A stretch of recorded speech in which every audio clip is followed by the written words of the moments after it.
tabi'ahum bi ihsanin ila yaumiddin. Allahumma faqihna fid din wa 'allimna at-ta'wil. Allahumma iftah 'alaina futuhal 'arifin bi hikmatik. Rabbana zidna 'ilman yanfa'una, Rabbana yassir wa la tu'assir, wa tammim bil khair, walhamdulillahi rabbil alamin. Wa ba'd. Jap Kena pakai kat ni.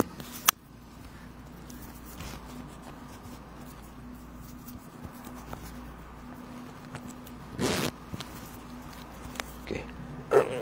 Baik. Pertama apa abang semua sihat no? Alhamdulillah. Pagi ni sarapan apa pagi ni? Ha? Sah tak puasa lah tu. Okey. Okey. Saja aku tanya nak tengok. Kalau hak puasa mesti tak tahu lah. Hak tahu tu maknanya tak puasa lah tu. Tak ada masalah lah. Pelbagai banyaknya jalan kebaikan. Nah, siapa yang berpuasa boleh berpuasa hari ni. Sebagaimana hari Khamis hari tu kita akan adakan majlis berbuka puasa. Majlis berbuka puasa dekat sini petang nanti. Dan kita akan berkumpul 6.30. Kita tengoklah menu apa hari ni yang sesuai. Nak makan apa hari ni? Ha? Si unta? Si unta no?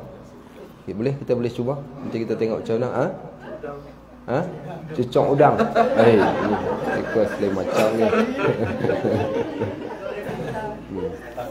Orang kita ni dia boleh bersatu dalam bab makanan. Dia cukup boleh. Alhamdulillah, tak apa, nanti kita tengok apa yang ada. Kita sediakan duit, ada sahabat-sahabat kita yang menyumbang untuk digunakan pada majlis berbuka puasa nanti. Yang tak berpuasa pun buat-buat pilah berpuasa, mai ramai-ramai. Pasal kita nak berdoa sebelum berbuka, kita ambil berkat sahabat-sahabat kita yang berpuasa untuk kita berdoa sebelum daripada berbuka. Mudah-mudahan doa-doa kita diangkat oleh Allah. Lebih-lebih lagi kita berada di tanah haram, berada pada hari yang terbaik, siang yang terbaik, siang yang terbaik ataupun hari yang terbaik di dalam dunia ni. Pada 365 hari ini adalah hari-hari yang terbaik. Maka ruginya kita bila pada hari yang terbaik ini kita tak minta benda-benda yang baik. Baik, sahabat-sahabat muslimin dan muslimat rahimani wa rahimakumullah. Suara saya pun dah jadi lain dah. Dia dekat-dekat nak masuk haji ni, macam-macam dah dia main. Dan insya-Allah mudah-mudahan Allah kekalkan kesihatan kita untuk dapat meneruskan pekerjaan haji yang hanya berbaki esok sahaja. So kita berbaki sehari, kemungkinan besok kita terpaksa buat taklimat pergerakan esok. Kita ada taklimat pergerakan. Dan nanti berbaki apa yang kita tak sempat bincangkan, saya akan tuliskan satu nota dan saya akan berikan pada semua petugas mutawif, pembimbing kita yang bertugas di setiap kemah. Nanti yang mereka akan bawa topik yang kalau tak sama 100% pun at least itulah fokus kita. Sebab ruginya saya sebut sebelum ini, kadang-kala kita banyak penting kita mengetahui tentang tata kerja haji ni, tapi pada waktu yang sama tak ramai orang yang fokus pada perkara yang lebih penting. Kita duk sibuk pasal rambut gugur lah, jaga pantang larang dalam ihram lah, benda-benda yang membatalkan, yang takut buat kena redam, yang ni takut kena dam. Akhirnya kita lupa apa perintah Allah sebenarnya ketika haji. Sebabkan itulah saya ambil topik ini, topik hikmah yang ada pada setiap kerja haji kita, supaya kita faham apa yang Allah nak sebenarnya. Kalau sekadar nak buat, sebab tu semalam soalan yang kita tanya, hak mana part dalam haji ni benda yang paling susah. Kalau kita ada orang katakan Arafah itu susah, tanya orang yang mana dia, sebedia sahabat kita kaki kayu bisikal, mana dia tahu? Dia sahabat kita cerita dia kayu, mana dia? Oh dia tu. Kan. Siapa dia kayu basikal? Dia sahabat kita. Berapa puluh kilometer kayu? Sikit. Dah 100.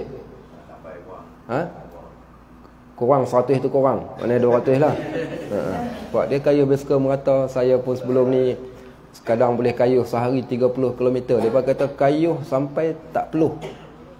Mula-mula kayu tercungap-cungap, kayu sampai dah tak peluh lagi dah. Kayu saja tiap hari. Kayu bisikal 30 km, 60 km, 70 km. Ada hak naik bukit, hiking. Ada hak kaki mangrove. ada yang pelbagai aktiviti yang kita buat. Pelbagai aktiviti yang kita buat, apalah sangat setakat duduk di padang Arafah. Panas, apa kat negara kita tak panas, panas juga. Baik, nak sekadar nak duduk dalam kemah tu bukan satu benda yang susah pun.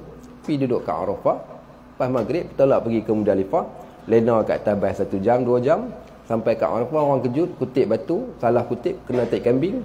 Okey, baik. Lepas tu pergi ke Mina, melontak pula 7 biji. Okey, kemudian tahallul. Tunggu pula esok melontak lagi pula 3 jamrah, lusa 3 jamrah lagi, balik pergi tawaf, kemudian kena nasi unta. Nama pun bertukar jadi haji. Okey, baik. Contoh. Susah ke? Tak susah.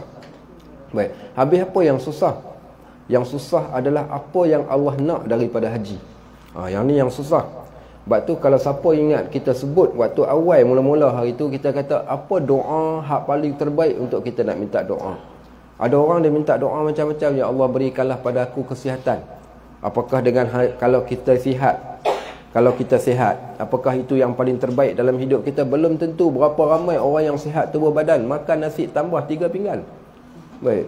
Tapi zikirnya sikit, Qurannya sikit, ibadatnya sikit, walaupun nasinya 3 pinggan.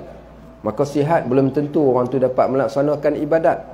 Baik, berapa ramai orang yang dia rasakan benda hak paling dia nak dalam hidup. Orang kata kenapa mai haji? Orang kata kalau mai haji nanti Allah murahkan rezeki. So maknanya target dia mai haji, balik. Kalau bisnes dia akan jadi bisnes yang sukses. Kalau profession dia, kerja dia ni, dia akan naik pangkat sebab haji dia.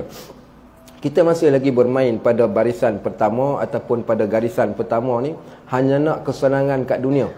Dan insya-Allah saat lagi ayat hak kita nak sambung ni, Allah nak, bukan nak jentik lagi dah, Allah nak tumbuk kepala kita bagi berakai sikit. Saya gunakan istilah tumbuk lah ni. Ataupun Allah nak ketuk kepala kita ni supaya kita faham apa kehendak Allah. Sebab tu bila kita sebut doa, kita kata doa yang paling terbaik, minta doa pada Allah supaya kita dapat buat apa yang Allah perintahkan kita buat. Sebab tu Nabi SAW, bila Nabi berdoa, ada benda yang Nabi minta, ada benda yang Nabi pohon perlindungan. Baik, saya sebut tengok benda hak Nabi minta dilindungi dia daripada benda tersebut. Siapa yang ingat? Apa benda yang Nabi minta supaya dia dilindungi daripada benda tu? Contoh satu. Sedih. Okey, bagus. Ini hak ingat kuliah asar kita 2 hari lepas. Okey, minta jauhkan kita daripada kesedihan. Kesedihan yang tidak menghasilkan tindakan. Adapun kesedihan yang menghasilkan tindakan tak ada masalah. Nabi SAW adalah orang yang penyedih. Baginda menangis di waktu tengah malam. Dia memikirkan tentang umat. Semalam waktu kami tengah duk tawaf, subhanallah. Tu kata kadang kita ni telinga kena pasang, kena dengar-dengar, mata kena rajin melihat ketika kita duduk kat tanah haram. Ambil iktibar, fa'tabiru ya ulil absar. Ambil iktibar wahai orang yang mata celek, telinga hak tak pekak, semua kita kena dengar. Jadi waktu tengah tawaf ni semalam, kita tawaf sunat. Sahabat kita tawaf umrah, ada yang tawaf qudum. Jadi saya terserempak dengan satu grup daripada Palestin. Baik, kita ni duk ingat perut kita je, kita minta hak kita nak saja. Kadang-kadang kita tak pernah pandang pada hamba Allah yang lain. Ingat tak cerita hak kita cerita Sabarudin tukang kasut tu? Sabarudin mana tukang kasut? Pandai buat Sabarudin. Mana Sabarudinnya? Tu cerita Abdullah bin Mubarak. Kisah Ibnu Mubarak tu. Kisah yang dia pergi jumpa orang yang tak pergi haji tapi dapat haji yang mabrur. Dia tak pergi haji, tapi dia diberikan pahala seumpama haji yang mabrur kerana dia menyantuni seorang hamba Allah yang susah. Menunjukkan dia bukan orang yang pekak. Bila dia dengar ada orang yang susah, dia tahu haji tu wajib, tapi dia tahu ada benda hal lebih wajib lagi daripada tu untuk dia utamakan. Semalam tengah tawaf, saya terperasan, alhamdulillah Allah bagi sikit nikmat dekat kita, dapat faham bahasa Jawa. Bahasa Jawa, bahasa Arab lah, bahasa Arab. Dapat faham bahasa Arab. Jadi ada satu grup ni, dia pun berdoa. Dia berdoa pun dia tak ada lah doa yang kuat sangat, tapi saya perasan apa yang dia doakan. Di antara yang dia doakan adalah yang pertama sekali dia kata, Ya Allah, Engkau bantulah orang yang bantu agama Engkau, Ya Allah. Siapa pernah doa macam tu? Ni doa yang rare. Doa yang amat rare ketika tengah tawaf di depan Kaabah. Dia tak doa, ya Allah engkau kayakan aku, ya Allah engkau senangkan aku, ya Allah sukseskan bisnes aku, ya Allah engkau berikanlah kejayaan anak aku sekian, ya Allah anak aku yang itu, ya Allah diri aku yang ni. Dia tak minta untuk diri dia, tapi dia minta untuk ummah dan untuk agama. Apa dia doa dia? Ya Allah engkau tolong orang yang tolong agama engkau. Saya kata luar biasa. Pasal apa kita nak kena banyak doa dekat orang? Kalau kita doa dekat diri kita seorang, kita dapat dekat kita. Tak apa kalau kita dapat. Nabi kata wa insya'a mana'ahum wa insya'a u'tiyahum. Kalau Allah nak, Allah boleh bagi apa yang dia nak. Kalau Allah nak, Allah boleh tahan apa yang Allah nak tahan. Baik. Jadi ada orang minta untuk diri, tapi ada orang ni dia minta untuk orang lain. Kenapa nak kena minta untuk orang lain? Setiap kali tuan-tuan minta berdoa untuk orang yang lain, malaikat yang mendengar doa tersebut, apa kata malaikat? Walaka fima da'auta, bagi engkau pada apa yang engkau minta. Kita minta dekat orang ni, Allah kata bagi engkau dekat apa yang engkau minta. Engkau dapat sama macam engkau minta dekat dia. So dia tak perlu pun minta untuk diri dia. Apa dia buat? Dia minta untuk orang yang lain. Sebab tu siapa yang rasa kasih sayang itu asbab Allah makbulkan doa. Kasih sayang daripada orang yang lain. Ya Allah engkau bantulah orang yang bantu agama engkau. Ya Allah bantulah sahabat-sahabat kami di Gaza tu. Kemudian ya Allah mereka lapar, engkau kenyangkan mereka ya Allah. Mereka susah, engkau tolonglah berikan. Ya Allah siapa yang buat zalim pada mereka, engkau balas balik dengan sedahsyat-dahsyat balasan. Ya Allah bantulah anak-anak Gaza ya Allah yang dalam kelaparan, engkau berikan pada mereka makanan. Saya tersentuh hati. Dia bukan orang yang senang, dia datang haji, dia bawa satu hajat. Hajat apa? Dia bantu dan dia doakan sahabat-sahabat dia yang berada di Gaza. Saya kata ini luar biasa.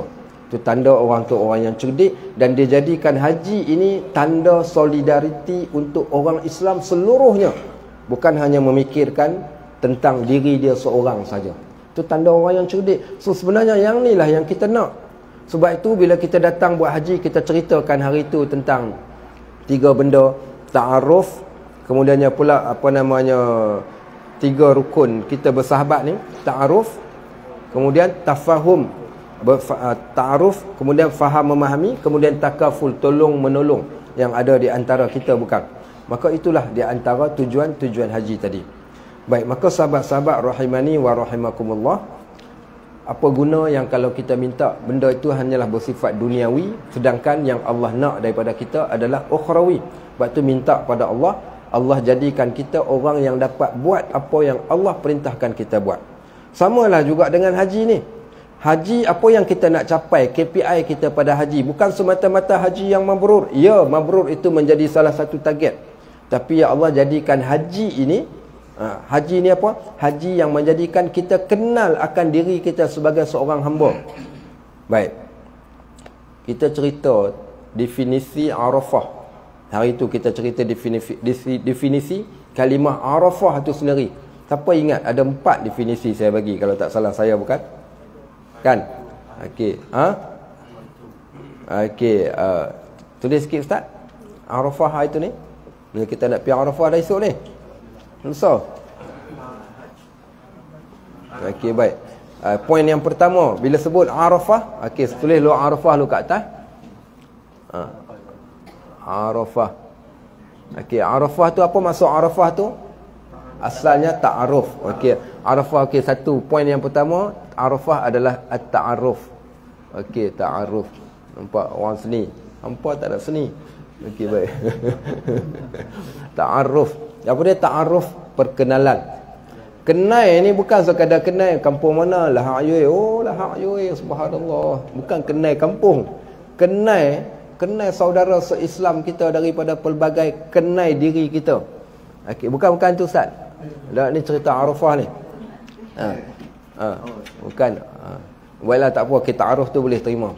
Kenapa dinamakan tempat tu Arafah? Yang pertama, tempat kita mengenali akan diri. Okey, ta'aruf diri. Okey, ta'aruf diri. Yang pertama, setiap orang yang duduk dekat Arafah ni, kalau dia tak muhasabah juga diri dia, hang memang teruk. Sebab tu Arafah, kenapa digunakan kalimah Arafah? Iaitu kenal. Makna Arafah tu kenal. Kenal apa? Kenal akan diri. Muhasabah diri waktu ketika berada di Arafah. Hinanya kita. mai dalam keadaan pakai baju yang sama, warna putih, semua pergi ke tempat yang sama, duduk kat tempat yang sama. Tak boleh orang pi awal ataupun pi lambat, melainkan dia berada pada waktu yang telah dihadkan, pada waktu yang sama. Bermula daripada gelincir matahari sampai terbenam matahari. Tak boleh lebih, tak boleh kurang. Itulah masa dia yang disebut sehingga dijadikan kemuncak haji Al-Hajju Arafah. Haji itu adalah Arafah. Kenapa Arafah? Supaya setiap orang kenal akan diri dia sendiri. Baik, next yang kedua, Arafah itu apa? Iaitu tempat pertemuan Adam dan Hawa. Okey, kenapa tempat pertemuan Adam dan Hawa? Mereka kenal balik siapa teman hidup mereka. Siapa teman hidup mereka? Teman hidup yang akan memimpin mereka pergi sampai ke syurga. Kenal, kita duduk dekat sana, apakah kita seorang-seorang saja nak dapat haji yang mabrur? Kita nak masuk syurga seorang-seorang? Tak. Kita nak masuk syurga dengan isteri kita. Kita nak masuk syurga dengan anak-anak kita. Berdoa pada waktu tersebut, ingat ayat yang Allah Subhanahu Wa Taala sebutkan dekat kita, "Qu anfusakum wa ahlikum nara." Jaga diri engkau dan ahli keluarga engkau daripada ahli neraka. Hari mana yang paling banyak orang dibebaskan daripada api neraka? Hari mana? Hari mana yang paling banyak kita dibebaskan daripada api neraka? Hari mana? Hari Arafah. Hari Arafah lah hari paling ramai utaqa'u minan nar. Orang yang akan dibebaskan daripada api neraka paling ramai berlaku adalah pada ketika hari Arafah. Tak nakkah kita gunakan peluang tu? Takkan nak doa untuk diri sendiri? Kita nak doa, ya Allah, aku main ni bersama dengan isteri aku, ya Allah. Aku datang bersama dengan isteri aku membawa harapan untuk masukkan aku, isteri aku, ahli keluarga aku. Sebab tu bila duduk, macam mana cara kita nak bagi kita dapat masuk syurga bersama dengan ahli keluarga? Ni sebab target kita ni bukan target kita seorang ni. Nuh hak main hantar kita dekat airport, anak-anak kita, hak mendoakan kita, sahabat handai kita, orang yang sentiasa duduk dengan kita.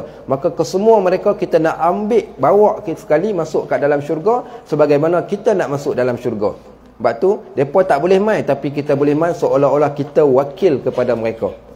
Baik, di dalam Al-Quran ada ayat Allah cerita tentang baiknya Allah ni, amalan yang seorang memberikan manfaat kepada mungkin puluhan, bahkan mungkin ribuan orang yang lain hanya dengan ibadat orang yang seorang. Syarat mereka ada connection. Connection mereka connection iman. Syarat mereka Islam, ada connection iman dan ada hubungan pertalian persaudaraan di antara mereka. Maknanya waktu dia doa ni, kepala dia dah nampak dah wajah-wajah orang yang dia mintakan diangkat bersama dengan doa dia sekali pada waktu tersebut. Sebab tu bayanglah anak-anak kita. So, apa yang Nabi SAW, apa yang Allah ceritakan dalam Al-Quran? Allah kata dalam Al-Quran, allazina yahmilunal arsh. Ada kerja malaikat ni kerja dia tanggung arash. Baik. Malaikat tanggung arash. Bila masa malaikat turun ke bumi? Bila? Waktu malaikat turun ke bumi waktu mana? Okey, yang pertama waktu malaikat bertugas pagi dengan bertugas malam. Okey, ada malaikat, paling ramai malaikat turun ke bumi waktu mana? Lailatul Qadar. Lailatul Qadar malaikat turun, semua malaikat turun ke bumi. Okey, ada sebab dia lah, saya pun tak nak panjangkan kat sini. Sebab dia kerana Allah nak tunjuk. Dulu hampa tanyakan soalan pasal apa aku nak jadikan manusia. Hampa kata manusia nak buat kerosakan. Hampa tengok manusia ni aku berikan pada mereka ujian hidup, aku berikan pada mereka nafsu, aku bagi pula ujian setan dekat mereka. Tapi nampak dia boleh cari malam Lailatul Qadar walaupun dia tak tahu bila. Hampa tengok. Kat siapa Allah kata? Dekat para malaikat. Allah buktikan pada malaikat apa yang malaikat kata. Dia kata, nahnu nusabbihu bihamdika wa nuqaddisu lak. Tuhan, pasal apa nak jadikan manusia? Kami banyak berzikir ingat engkau. Allah kata, hampa tengok orang ni, dia boleh bangun tengah malam cari malam Lailatul Qadar 10 terakhir Ramadan walaupun dia tak tahu bila. Inikah bukankah kehebatan? Yang kedua, ketika hari Arafah. Hari Arafah ni, maka malaikat-malaikat ni Allah panggil malaikat dan Allah kata, aku berbangga wahai para malaikat, lihat apa yang mereka nak ni dekat padang Arafah ni. Pasal apa mereka berkumpul kat padang Arafah? Maka malaikat yang ada pada waktu tersebut mengetahui akan hajat-hajat kita. Maka dalam surah Ghafir Allah cerita, hanya disebabkan satu permohonan ampun daripada seorang hamba, dia akan, orang utara panggil berengkai. Apa berengkai? Berangkai tak? Okey, berangkai. So dia akan jadi berangkai habis tok nenek dia semua termasuk dalam doa dia. Contoh, dia kata malaikat yang tanggung arash yusabbihuna bihamdi allazina yahmiluna al-'arsy wa man hawlahu yusabbihuna bihamdi rabbika. Allazina yahmiluna al-'arsya wa man hawlahu yusabbihuna bihamdi rabbika. Kan dah lupa dah. Allazina yahmiluna al-'arsya wa man hawlahu yusabbihuna bihamdi rabbika wa yu'minuna bih wa yastaghfiruna lillazina amanu. Tasbih, tahmid, beriman, ucapkan pengampunan kepada orang yang beriman di dunia. Kerja malaikat ni sambil dia duduk tawaf, bagaimana kita duduk tengok orang duduk tawaf tu, dia tawaf, dia bukan doa dekat dia, dia puji Allah, dia minta doa dekat orang yang hamba Allah yang beriman dan yang memohon keampunan. Apa kata malaikat ni kepada orang bila dia dengar seorang hamba Allah duduk di satu tempat? Allahumma ghafirli, ya Allah ampunkan aku. Rabbi ghafirli wa tub alayya, Tuhan ampunkan dosa aku, terimalah taubat aku. Rabbana zalamna anfusana, Tuhan kami menyesal sungguh pada apa yang kami dah buat. Wa illam taghfir lana, kalau engkau tak ampunkan kami, lanakunanna minal khasirin, pasti kami orang yang rugi. Tuan-tuan baca sungguh-sungguh Rabbana zalamna ni waktu duduk dekat Arafah. Baca berulang-ulang kali, baca hayati, baca hayati. Tak boleh baca hak bahasa Arab, hak bahasa Melayu pun tak apa. Tak reti sangat, ya Allah engkau ampunkanlah aku, ya Allah. Baik, tak kiralah sebarang bentuk ucapan minta ampun. Minta ampun saja malaikat yang duduk kat langit ni, duk dengar apa yang kita duk baca ni, kata malaikat tersebut, Rabbana wasi'ta kulla syai'in rahmatan wa ilma, Tuhan sesungguhnya rahmat engkau ni meliputi segala-galanya, amat luas rahmat engkau. Faghfir lillazina tabu wattaba'u sabilaka waqihim azabal jahim, terimalah taubat orang yang beriman kepada engkau yang memohon keampunan dan jauhilah mereka daripada azab api neraka. Baik, tak cukup lagi, malaikat tu kata wa man salaha min abaihim, dan juga tok nenek mereka hak soleh juga, hak baik-baik, masukkan sekali dengan apa? Wa azwajihim, dan juga pasangan hidup mereka, wa zurriyatihim, dan juga zuriat mereka. Hanya asbab seorang hamba memohon keampunan pada Allah, malaikat yang ada di langit gabungkan, rangkumkan sekali tok nenek dia sekali, gabungkan sekali juga pasangan hidup dia sekali, gabungkan sekali juga zuriat dia sekali. Baik, waqihim azabal jahim, selamatkanlah mereka ini daripada azab api neraka. Inilah target kita dan mission kita, bukan sekadar kita, okey, bukan bahkan untuk ahli keluarga kita. So kalau kita faham macam tu, yang inilah yang saya nak suka highlightkan, apa yang patut dibuat dan apa yang tak patut dibuat. Kalau sekadar nak cerita, okey, kita akan berada lebih kurang sekitar 6 jam. So 6 jam tu buat apa? Ikut suka hampa lah. Nak baca Quran, hang baca. Nak zikir, hang zikir. Yang tu tuan-tuan boleh baca lah. Tuan-tuan pun tahu lah apa nak buat, bukan? Tapi apa yang patut kita rasa? Sebab tu Nabi SAW, di antara doa yang Nabi minta, selain daripada dia minta dia dapat, dia juga minta dilindungi. Antara salah satunya, Allahumma inni a'udzubika min qalbin la yakhsha. Ustaz tulis tak doa tu? Allahumma inni a'udzubika min qalbin la yakhsha. Allahumma inni. Mana abang kameraman kita kena time Ustaz tulis, pusing sikit kamera kita tunjuk Ustaz. Kita masalahnya kamera ni kita manual, kena pegang goyang pusing sendiri. Okey. Kita ada penulis kita. A'udzubika, betul? Min qalbin a'udzubika min qalbin la yakhsha. A'udzubika min min qalbin. Okey. La yakhsha. La yakhsha. Yakhsha khusyuk. La yakhsha. Aywa. La yakhsha. Okey, betul? Betul? Yakhsha. Okey, bari. Allahumma inni a'udzubika min qalbin la yakhsha. Apa maksud dia, tuan-tuan? Siapa tahu maksud dia? Allahumma inni a'udzubika min qalbin la yakhsha. Ya Allah, kami mohon perlindungan min daripada qalbin, hati, la yakhsha. Khusyuk apa khusyuk? Khusyuklah hati yang tidak khusyuk. Ya Allah, kami pohon perlindungan daripada hati yang tak khusyuk. Hati yang tak khusyuk, tuan-tuan, tak khusyuk dekat Malaysia satu pasal lah.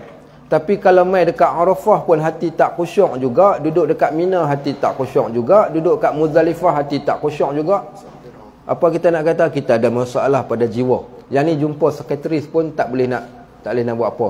Mau pergi bagi ruqyah pun belum tentu jadi. Sebab tu kita nak minta, ya Allah, Allahumma inni a'udzubika min qalbin la yakhsha. Ya Allah, kami ataupun aku pohon sungguh-sungguh perlindungan kepada Engkau ni, ya Allah. Minta lindungi aku ni daripada hati yang tidak khusyuk. Hati yang tidak khusyuk ni hati yang tak boleh nak fokus pada benda yang aku buat. Pada doa tak boleh khusyuk, pada solat tak boleh khusyuk, waktu duduk kat Arafah pun tak boleh khusyuk. Dia duk rasa orang lain rasa khusyuk, teringat dekat Allah, teringat dosa, kenang macam-macam. Tapi dia duk teringat apa? Teringat panas, tak makan nasi lagi, kai keluar lambat. Ustaz ni pukul berapa dia nak suruh kita keluar? Tengok tadi kambing golek, keluar lagi habis tinggal tulang ni. Baik, maknanya hati dia ni sentiasa jiwa kacau, fikirkan tentang dunia, dia tak boleh fokus pada akhirat. Hak ni paling besar sekali musibah kalau kena dekat seseorang. Bila hati tak khusyuk dalam bab mengingati akhirat ataupun ketika ibadat. Hak ni hak paling kita takut. So, maksudnya mafhum daripada doa ni, ya Allah, jadikan hati kami hati yang sentiasa khusyuk. Hati yang sentiasa khusyuk. Kita duduk dekat Arafah nanti sungguh tuan-tuan. Tuan-tuan duduk diam-diam, cukup dengan hanya membaca Bismillahirrahmanirrahim, dengan nama Allah yang maha pemurah lagi maha pengasihani. Ting, dia datang hantar mai, dia transfer maklumat dekat dalam kepala otak kita ni. Ya Allah, besar sungguh rahmat Allah pada aku ni, ya Allah. Aku tak sangka aku dah pun berada di padang Arafah. Dan bagaimanalah gamaknya besok kalau aku duduk dekat padang mahsyar. Nampak tak? Tu tanda hati khusyuk. Dia makna khusyuk ni tadi, hati yang sentiasa berinteraksi dengan perbuatan yang dia buat, yang dikaitkan dengan apa yang Allah minta untuk dia buat. Tu makna khusyuk. Khusyuk ni maknanya, Ustaz, malam saya tengok Ustaz khusyuk sungguh sampai pejam mata tengok duduk dalam kemah kat Arafah. Tu bukan khusyuk, itu lena. Okey, baik. Okey.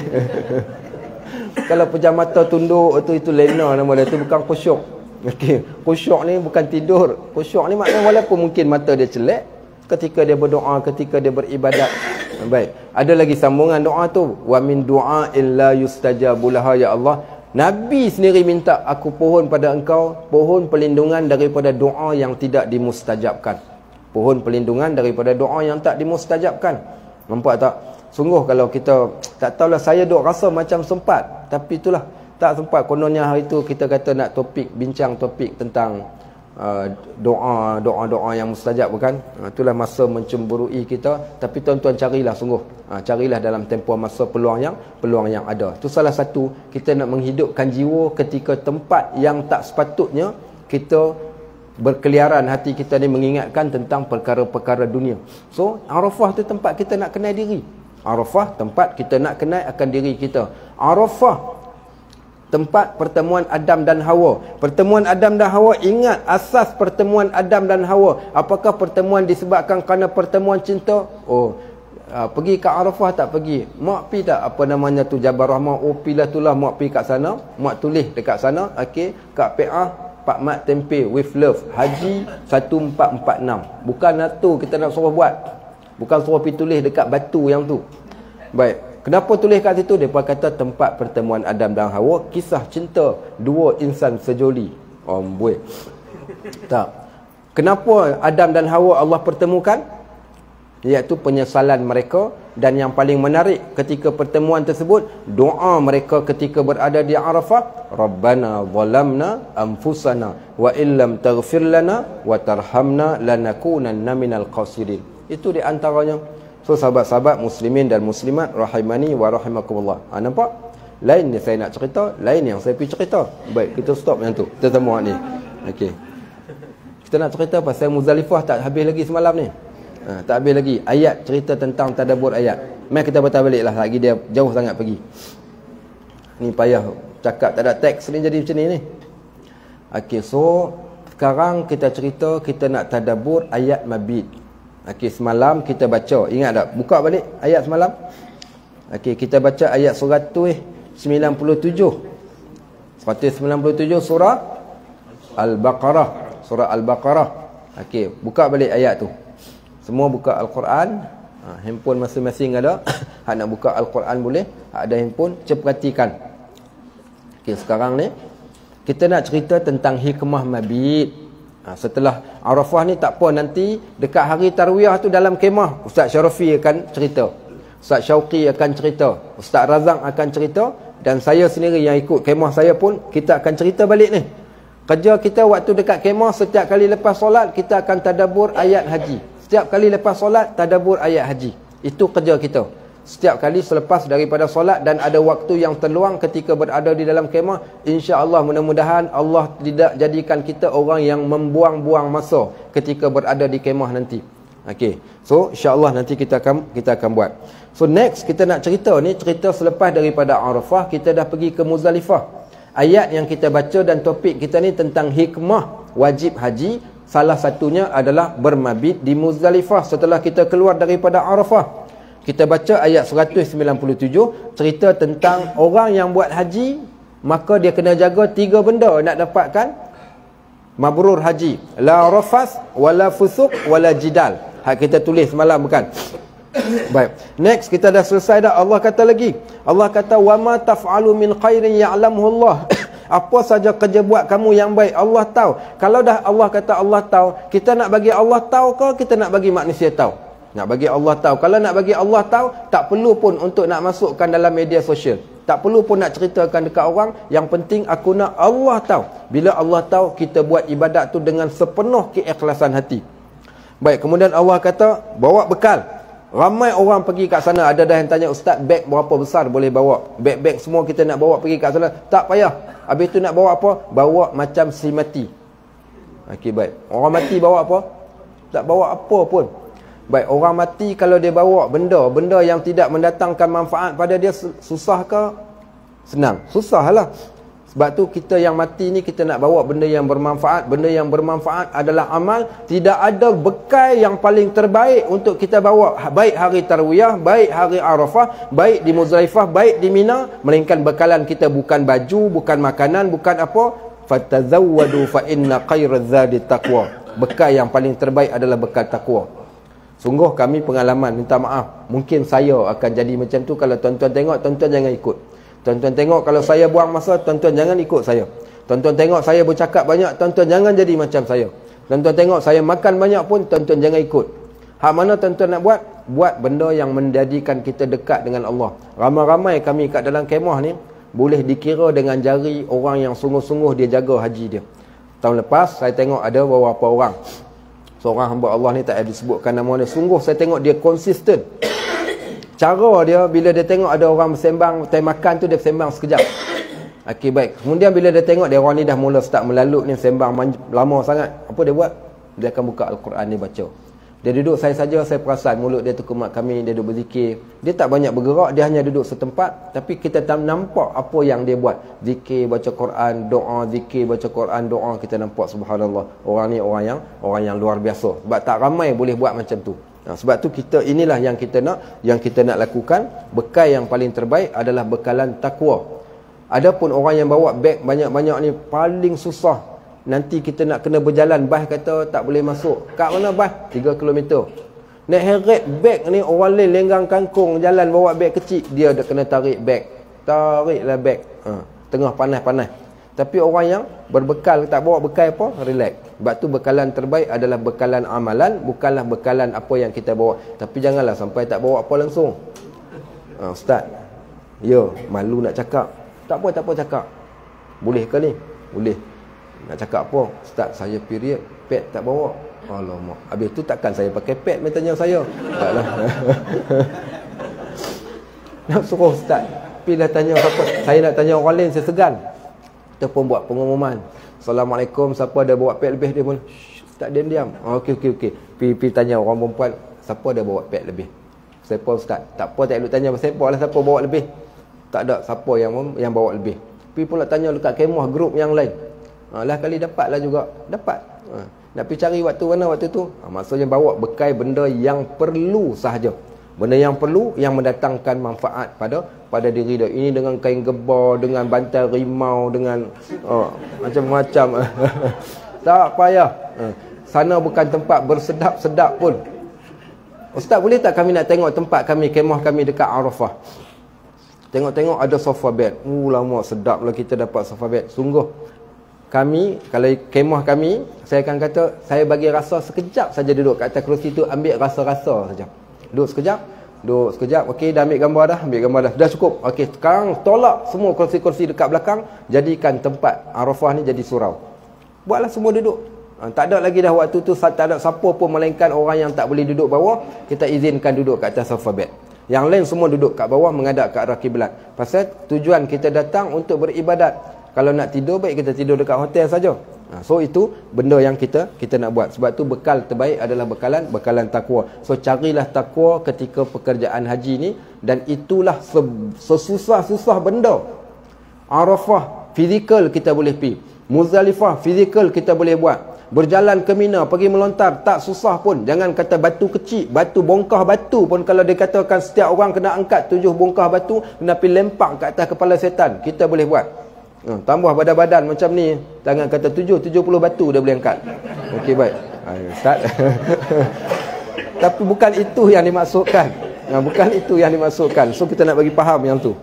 Okey, so next kita baca pula ayat 198. Okey. Ni ayat real, ayat cerita tentang Muzdalifah. Baik, ayat 198 kita baca sama-sama lah. A'udzu billahi minasyaitonir rajim.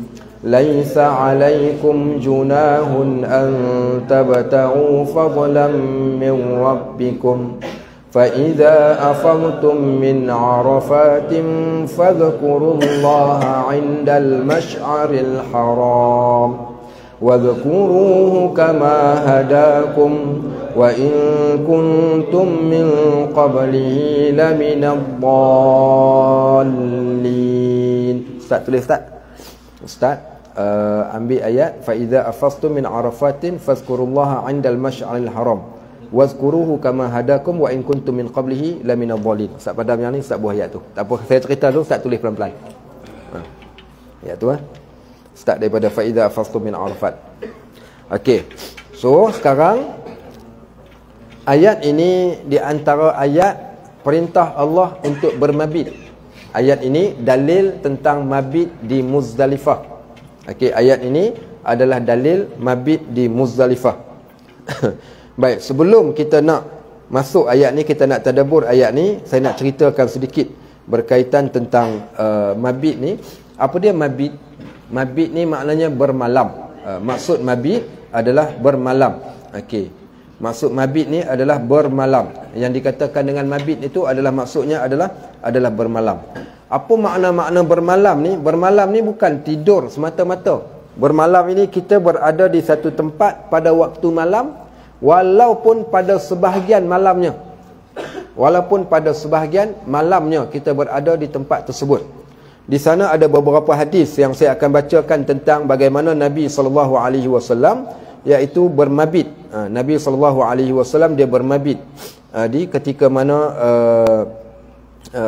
di satu tempat. Muzdalifah ni dikenali dengan tempat Al-Mash'aril Haram. Okey, kalau orang sebut Muzdalifah, apa dia nama tempat dia? Mash'aril Haram. Baik, Mash'aril Haram. Mash'ar ni maknanya tempat yang Allah jadikan tempat tersebut tempat yang kamu kena singgah. Allah angkat tempat tersebut. Seumpama Kaabah, Masjidil Haram ni dia menjadi simbol pada agama kita, simbol pada ibadat. Maka Allah jadikan Muzdalifah bumi yang tak ada apa pun, tapi sebab kerana ianya adalah perintah Allah, walaupun hanya duduk di atas tanahnya, maka itu adalah ibadat.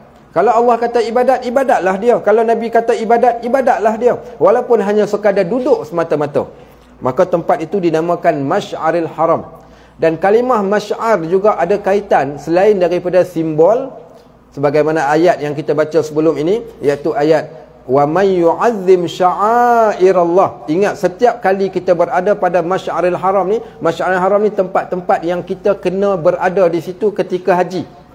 Baik, so ingat ayat ni. Setiap kali kita duduk kat tempat, baik Arafahnya, baik dekat Kaabahnya, baik ketika berada di Mina, baik ketika berada di Muzdalifah, baik ketika kita sedang melontar, semua benda ini adalah berada di Mash'aril Haram ni. Apa yang kita patut buat? Di situ kalimah Mash'aril Haram ni ada kaitan dengan kalimah syu'ur. Syu'ur tu apa? Perasaan. Kalimah Mash'ar ni syu'ur, iaitu perasaan, selain daripada dia simbol. So Allah kata wa man yu'azzim sya'airallah fadzalika min taqwal qulub. Siapa yang membesarkan mengagung-agungkan syiar Allah itu tanda orang yang bertakwa. Kan kita sebut tadi ayat sebelum ini, fatazawwadu fa inna khairaz zadi taqwa, berbekallah sebaik-baik bekalan takwa. Allah tambah lagi, siapa yang mengagungkan syiar Allah itu tanda orang yang bertakwa. So kita nak bawa takwa kita daripada permulaan haji, ketika tawaf kita mula-mula sampai pergi pula ke Arafah dengan takwa, sampai ke Muzdalifah pun dengan takwa. Takwa itu disebut kalimah Masy'aril Haram, ada kaitan juga dengan satu kalimah bahasa Arab dipanggil syu'ur. Syu'ur, perasaan. Bawalah perasaan kita ketika kita berada di semua tempat ni. Jangan pergi menonong saja tapi perasaan tidak dibawa bersama-sama. Perasaan tak dibawa bersama-sama itulah yang rasa penat, letih, rasa tak tahu nak buat apa. Akhirnya buat apa? Ajak kawan sembang, kemudian buang masa, habiskan masa begitu saja. Baik, so ada benda yang diperintahkan kita untuk kita buat saat ketika kita berada di sana. Baik, so hadis Nabi SAW tentang Muzdalifah, sebelum kita pergi kepada ayat start berbaris dulu tak apa, dan kami nak baca hadis ni. Yang pertama saya bawa hadis daripada Jabir bin Abdullah radhiyallahu an. Kata Jabir, dia kata falamma ja'al Muzdalifah shallal maghrib wal isya bi adzanin wahidin. Waktu dekat Arafah, kalau ada ustaz kata jemaah semua kita solat siap-siaplah dekat Arafah ni. Ustaz, sekejap ustaz, sekejap. Kenapa hari tu kita masuk dalam kuliah kita hari tu, Ustaz Najib kata Nabi SAW dia tak solat maghrib dengan Isyak di Arafah. Tapi di mana dia solat? Di Muzdalifah. Baik, tapi kalau solat juga ke Arafah berdosa? Taklah berdosa, tapi kita nak buat lah. Sebab Nabi kata khudhu anni manasikakum, ambil daripada aku ibadat kalian. Macam mana aku buat, macam tu lah kau orang buat. So kita nak ikut betul macam Nabi buat. So tak perlu pun solat maghrib dan Isyak di mana? Di Arafah. Habis kat mana kita nak solat? Pergi solat dekat Muzdalifah. So standby, siap-siap. Baik, kalau kita dah ada azam yang macam tu, kita pasti akan turun daripada bas. Pasal saya pernah bertemu, waktu tu kita mula-mula jadi petugas tabung, petugas haji. Petugas haji baru dikenali sebagai mutawif lah, kita kata kita jadi pembimbing kecil. Sekarang pun kecil juga, tapi waktu tu malu-malu sikit. Jadi duk atas bas pusing tengok belakang, semua mulut tengah-tengah. Baik, nak kejut segan. Jadi bila ustaz pun tak berapa nak jadi ustaz, nak kena ketuk selalu. Kalau ustaz tak ketuk, mereka tak gerak. Ustaz pun ambil bantai tak kat atas kepala, ustaz sekali tidur. Okey, baik. Semua tidur, ustaz tidur, jemaah pun tidur juga. Jadi bila turun pun, turun tak ada buat apa, ambil gambar perap-perap, tanda kenangan Muzdalifah musim haji 1446. Tak ada apa yang kita buat. Tapi bila kita tahu, kita dah beritahu dah jemaah, apa kita nak buat. Kalau saya tanya soalan, apa nak buat di Muzdalifah? Benda pertama kita buat, yang pertama solat. Solat apa nak buat? Solat maghrib dengan Isyak. Jamak takdim ke jamak takhir? Okey. Okey, saat kita baca hadis tak habis. Okey. Baik. Falamma ja'al Muzdalifah. Okey, kata Jabir, ketika Nabi SAW sampai kat Muzdalifah ni, sollal maghrib wal Isyak. Okey, dia solat maghrib dan Isyak bi azanin wahidin, dengan satu azan. Kalau ada nanti minta siapa-siapa, tak kiralah kemah 81 ke, kemah 112 ke, kemah mujamalah ke, maka pada waktu tersebut minta seorang azan. Tapi ada orang lain azan lah, tak kisahlah. Depa azan dah azan depa, kita pun azan juga. Tuan-tuan syahdu azan pula dekat padang Muzdalifah. Azan pula azan Semerah Padi. Tahu azan Semerah Padi? Tak. Orang lama tahu lah azan Semerah Padi, cerita Peramli kan. Habis satu padang kat menangis. Okay. Tak kisahlah azan apa pun, tapi kita azan dekat Muzdalifah tu. Nabi kata Jabir, Nabi SAW perintahkan untuk diazan. Baik, perintah azan. Baik, wa iqamatain, azan sekali saja tapi dua iqamat. Okey, azan sekali, dua iqamat. Walam yusabbih bainahuma, dan dia tidak buat solat qabliyah dan ba'diyah. Okey, baik. Ustaz, tapi kalau kami buat, orang kata Nabi tak buat, tapi kalau kami nak buat juga, Nabi tak buat. Kalau kami buat juga macam mana?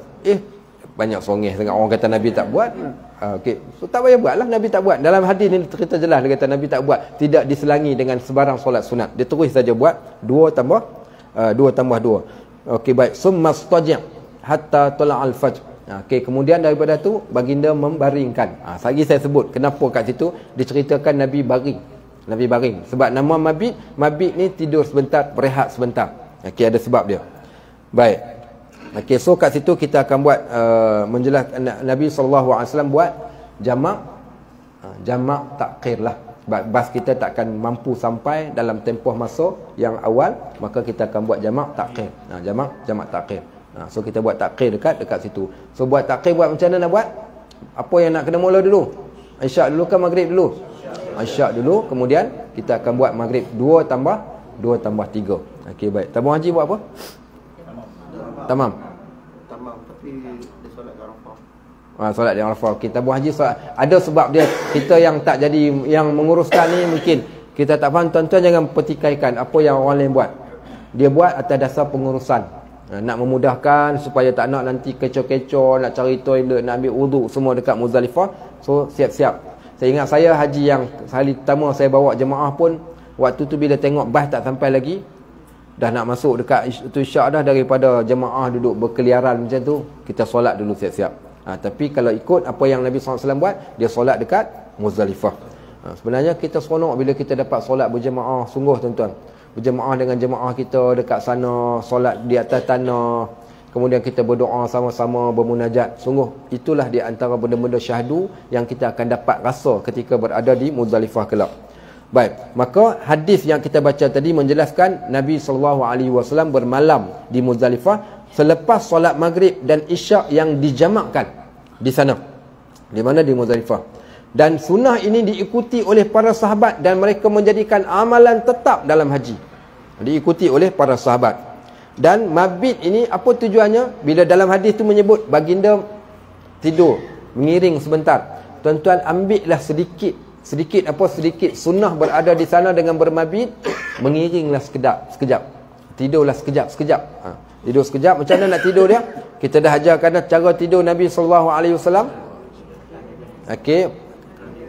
Tidur di atas lambung kanan, cari arah kiblat, menghadap ke arah kiblat. Tidur yang macam tu tidur apa? Tidur mayat dalam kubur. Okey, baik. So tapak tangan letak kat bawah pipi. Sudah subuh. Okey, baik. Baik pun dah tinggal dah. Bau pada muka. Okey, baik. Itulah antaranya. Tidurlah sekejap. So tujuannya kerana nak kumpulkan balik kekuatan. Kita dah penat seharian dekat Arafah. Muzdalifah tu tempat nak rehat. Tapi bukan itu saja, ada lagi dalil tambahan yang lain. Antaranya hadis Ibnu Abbas. Ibnu Abbas cerita annahu ba'asa binisa'ih. Dia kata Nabi SAW menghantar wanita-wanitanya, orang perempuan. Okey. Faqal, kemudian keluarga dia untuk berangkat awal. Nabi hantar dulu keluarga dia. Bawa dulu geng muslimat ni pergi lebih awal ke Muzdalifah. Baik. Kunna fi man qaddamna minal Muzdalifah bilailin. Nabi menghantar wanita-wanitanya, iaitu ahli keluarga Nabi SAW, berangkat awal dari Muzdalifah pada waktu malam. Okey, maksudnya apa? Depa tak tunggu. Nabi tunggu sampai waktu subuh. Waktu yang paling terbaik berada di Muzdalifah ni, bermabit di sana sampai masuk waktu subuh. Itu waktu yang paling terbaik. Okey, afdal. Tapi kita buat macam mana? Tak. Kita tak akan tunggu sampai subuh. Kenapa kita tak tunggu sampai subuh? Kerana supaya tidak berlaku kesesakan. Dan yang kedua, kita dapat pergi, kita ambil yang sekadar yang sunnah dia sahaja. Okey. Di sana ada rukhsah. Nabi SAW perintahkan golongan-golongan yang lemah, pergi cepat-cepat keluar daripada Muzdalifah. Duduk sebahagian malam cukup. Maka di sini ada rukhsah untuk mereka-mereka yang lemah, ataupun yang mereka mungkin ada strategi dia yang tertentu. Untuk apa? Untuk mereka keluar dari Muzdalifah sebelum subuh. Bila dia boleh keluar? Okey, so kiraan kita kalau sekarang ni 11.45 Ustaz. 11.45 11.45 malam. Okey, 11.45 malam kita dah pun berada sebahagian malam. Cukup memadai dengan berada sebahagian daripada malam. Limit dia jangan awal daripada 11.45. 11.45 ke atas. Nak senang cantik, pukul 12 malam baru kita boleh bergerak. Sebelum pukul 12 tu stay dekat Muzdalifah. Lepas daripada tu baru kita bergerak. Itu cantiklah waktu yang harus. Itu dah bagi rukhsah keringanan yang diberikan kepada kita. Baik, dia kata walau bagaimanapun macam tu ada rukhsah, tapi tetap disyariatkan untuk berhenti walaupun seketika, bermalam sebentar, walaupun tak sepanjang malam. Kenapa? Kerana nak menunaikan sunnah di dalam bermabit. Sebab tu saya kata seboleh-bolehnya kalau boleh turun, turunlah. Melainkan mungkin akan ada bas. Terlepas boleh turun tak? Tak boleh, nampak? Saya 2 tahun lepas saya tak, kumpulan saya tak boleh turun. So maknanya kita ikut. Jangan marah pula Ustaz Najib dah cerita, dah suruh turun tropis mayang apa tak guna punya Ustaz Syarafi. Tak, kita tuan-tuan jangan marah. Kalau bas tak berhenti, duduk kat atas bas saja, itu ada sebab dia. Kerana boleh berlaku sebab kita, pergerakan kita ni bukan kita yang sahaja yang boleh tentukan. Kadang-kadang berhubung kait juga dengan pihak pengurusan, antaranya atas faktor-faktor yang pelbagai lah. 2 tahun lepas kami tak dibenarkan turun. Driver tanya driver, Muzaifah, dah Muzaifah nak turun, dia kata tak boleh turun. Kenapa tak boleh turun? Kita hanya duduk kat atas jalan raya, tak boleh pergi, polis tak benarkan turun. Duduklah kat atas bas. Alang-alang duduk kat atas bas, kalau dapat ustaz hak jenis tak peduli, tidur je lah, tunggu sampai boleh bergerak. Tapi kalau kita ni, kita kata tuan-tuan, ni tempat yang terbaik ni, Muzdalifah ni, walaupun kita tak turun, ambil lah. Sekurang-kurangnya pohonlah sebarang doa, buatlah zikir supaya kita dapat manfaat walaupun bermalam dengan seketika sahaja. Baik, so duduk juga kerana bermalam di sana termasuk di antara wajib haji. Okey, baik. Sekarang kita nak satu lagi hadis yang saya nak baca. Iaitu hadis Sahih Muslim. Apa yang kita nak buat waktu di Muzdalifah ni? Di sana ada zikir di Muzdalifah. Okey, hadis ni direkodkan oleh Imam Muslim. Hadis daripada Jabir juga. Hadis Jabir dicerita. Apa kata Jabir? Falam yazal waqifan yazkurullah wa yukabbir wa yuhallil wa yuwahhid hatta asfar jiddan fadafa'a qabla an tatlu'a asy-syamsu. Jabir radhiyallahu anhu dia kata Nabi SAW terus berdiri di Muzdalifah. Saya ulang. Okey, baik. Tuan-tuan jangan sensitif dengan perkataan saya ulang. Okey, saya ulang. Okey, baik. So apa dia kata? Dia kata Nabi SAW falam yazal waqifan, terus-terusan berdiri di Muzdalifah. Berdiri macam mana? Berdirilah. Baik. Nabi SAW. Tadi hadis tadi dia kata Nabi tidur. Hadis ni pula kata berdiri. Bila kita bertemu macam ni nak kata apa yang maknanya boleh berdiri, boleh berehat sebentar. Pada waktu yang sama janganlah terus berehat. Tapi ambillah peluang ketika berada kat sana. Berdoa. Okey, berdoa. So apa yang baginda buat? Baginda berzikir, berdoa, terusan berdiri di Muzdalifah. Kemudian dia berzikir kepada Allah dengan bertakbir, bertahlil, bertauhid. Zikir apa? Bertakbir, bertahlil, bertauhid ni. Okey, subhanallah walhamdulillah wala ilaha illallah wallahu akbar. Lain lagi, siapa yang ingat? Waktu kita duduk kat situ berapa hari bulan tu? Waktu malam kita duduk kat Muzdalifah tu 9 malam 10. 10 dah tu malam 10 Zulhijjah. Baik, malam 10 Zulhijjah tu buat apa? Takbir. Takbir apa? Takbir raya. Allahu akbar, Allahu akbar, Allahu akbar. La ilaha illallah, Allahu akbar walillahil hamd.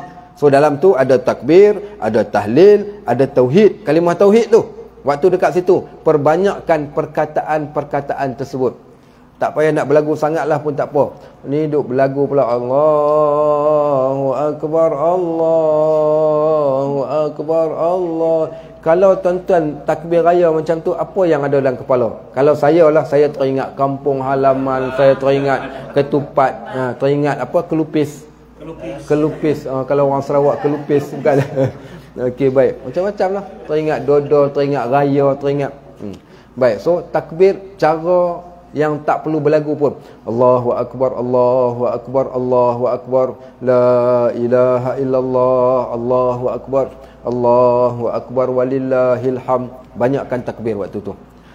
Hari tu kalau tuan-tuan tak takbir, Allah tak rugi sikit pun. Tak ada, tapi yang ruginya adalah kita.